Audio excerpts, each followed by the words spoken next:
All right. I've just started recording and now we're on air. And I'm very happy to be performing like my first interview ever, like as an interviewer with Rikke Kjelgaard, who will be visiting Warsaw in October, doing an ACT workshop, compassionate and flexible therapies. Rikke is Danish ACT peer-reviewed trainer. She is very experienced both in Denmark, Sweden, worldwide.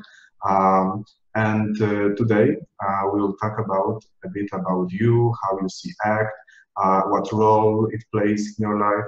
I've prepared a few questions, but also I hope that we'll have just some nice conversation about acceptance and commitment therapy. So wonderful to have you here. Thank you for taking your time. And well, my first question, like when I wrote down a few questions for you, I was the main topic of ACT is first acknowledging that there's suffering in life, that there's pain, and then asking what stance could you take in presence of that pain. And ACT funders, other accomplished ACT therapists, trainers, so on, have been very open about their own suffering in their life, like Stephen Hayes talking about his panic attacks, or Kelly Wilson about his polysubstance abuse. And I'm curious, like, how do you see the role of psychological pain or suffering in a human and your own life? When does it become a destructive power for you? And under which circumstances can it be something creative and life-altering in a positive way? Is suffering, is pain always bad? I love the question. It's a very good question. And so one of the things that I sometimes where I feel different than other trainers is that I don't have a history of massive depression or anxiety or trauma. So I come from a kind of different background. What I have had and that I experience, so many people that I meet have had, is this like notion that there's something wrong with me. Like, and for me, it's often that I feel stupid, or I feel that I'm too much, or something like that.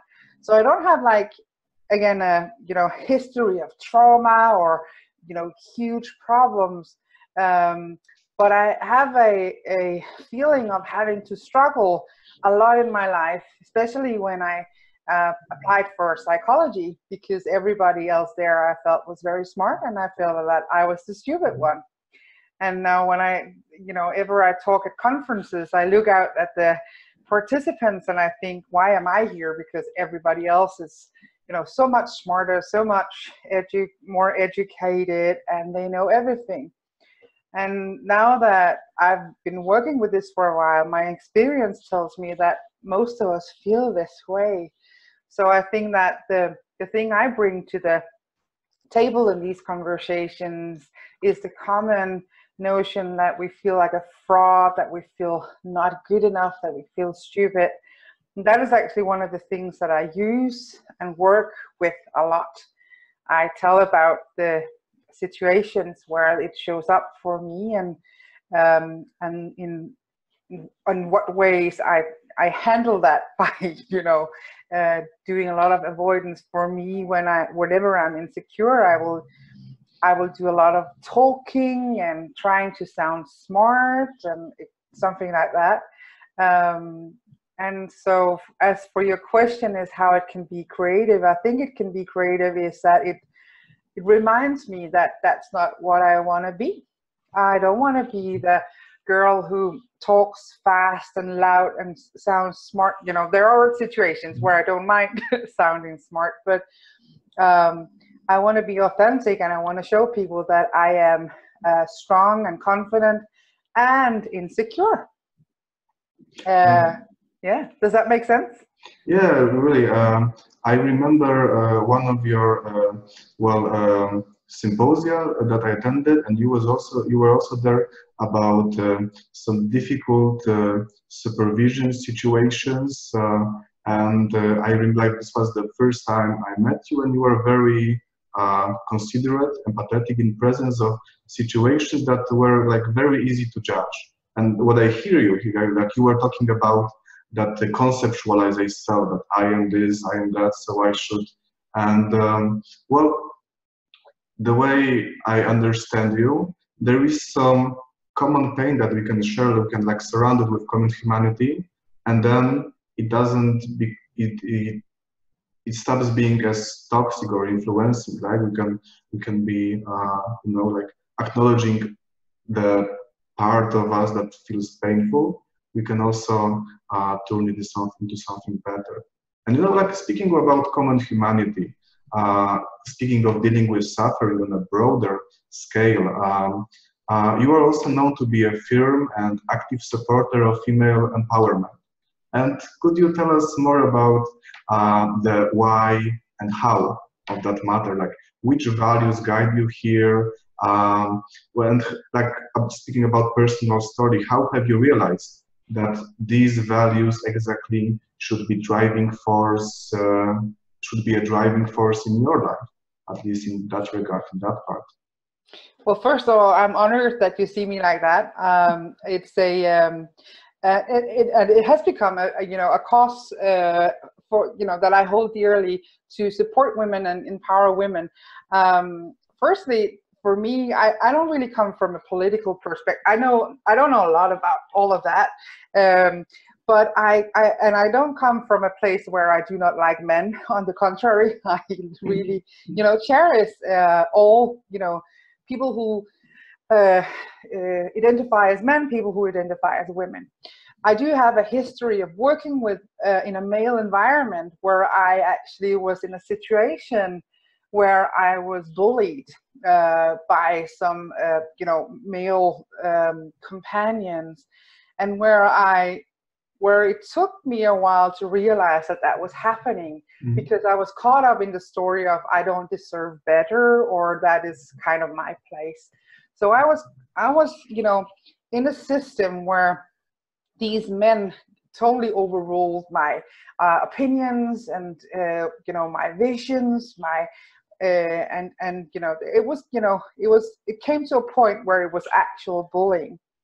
And so what I did was will get support from my network, both from men and women.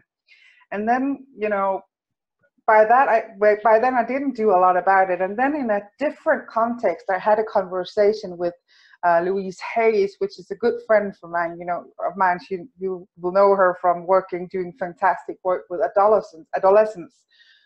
And she said that she thought I was a big inspiration for women, because she said, you don't take shit from anyone. Sorry for swearing here. And it was just so amazing that her picture of me was like the girl who doesn't take shit from anyone, when I was actually in a place where I took shit from everyone. That was my, you know, the feeling of it. And I remember just deciding not to do that anymore, and play, you know, not come out of this. It kind of evolved to a conflict, and I decided I don't want to play like a man. Pardon my, you know, category or stigmatization here, but so what would that mean? Well, for them, it was like fighting. It was like, you know, you know, showing off muscles, and, you know, like traits that we would typically characterize as male. And I see so many women that fight back like that. And I thought one of my superpowers is to be vulnerable and calm. And so I did a lot of work around this. What are some of the perceived female strengths that I can bring to the table? And so I kind of handled that conflict in that way, and that just brought me into this field of, you know, seeing women everywhere not standing up for themselves, not being true to themselves, men as well. But it was easier for me to relate to women because I am female. And so this was the way it started for me. And now it's just become a broader thing where I generally help women stand up for themselves, say no, or say yes, or, you know, take themselves seriously. But it started from a very, you know, personal space where I was in a huge conflict. And so, and my hope for this is for every one of us to do this. But I see especially women find power in women that seem to have that kind of strength. Mm-hmm. So in presence of that conceptualized self, of the schema that told you it is wrong to be who you are, and in presence of like you know, also a punishing environment in which an example could be stop being who you are, like fight like a man. You try to approach that by becoming more of yourself, more of a woman, by emphasizing your strengths. Yes. Okay. So when they were, it came down to actual, when they were threatening me, I think they were expecting me to fight back. And I said, ouch, you're hurting me. And so I just chose different strategies, which seems to, so yeah. And again, I think it's a matter of looking into your repertoire. I talk a lot about this, and I'll talk about this in the workshop as well, that there's this like repertoire of avoidance and, you know, which is the place we don't want to be. And I want to tap into the repertoire of who you want to be. If you want to fight like a man, you know, more power to you, but I did not want that. So again, I'm not saying fight like a girl, fight like a man, fight however you want to fight, but do it from a place of values. All right. And you know, like speaking of values and coming back to like from personal life to the therapy room, is there also like any overlap between what you value as a private person and what you value as a therapist, trainers? Like, I'm curious, in which way do your personal values and beliefs help you to open up in any difficulties that might show up in therapeutic relationship? That's again a very good question. I think well, I'm kind of pragmatic when it comes to that, because I think I'm basically the same person. Okay. If you are, you know, if you were married to me, if you are my child, if you are my friend, if you are my boss, if you are my colleague, if you are my trainee, I apply the same principles. For me, it's important to be loving and kind, and to be to walk the talk, to be a role model, and show myself vulnerable and be authentic like that. So you will see me, if you were in my close relationships, you'd see me cry a lot and, you know, care a lot. And in the therapy room, you'll see me cry a lot and care a lot. And in, you know, trainings, you'll see me cry a lot and care a lot, because what brings it all together for me is love. You know, I want to be a loving and kind person, and I use that both when I, you know, do training and therapy and in private life. So basically my values are, you know, there's no like overlap, or there's not for me private and professional values. They're just values.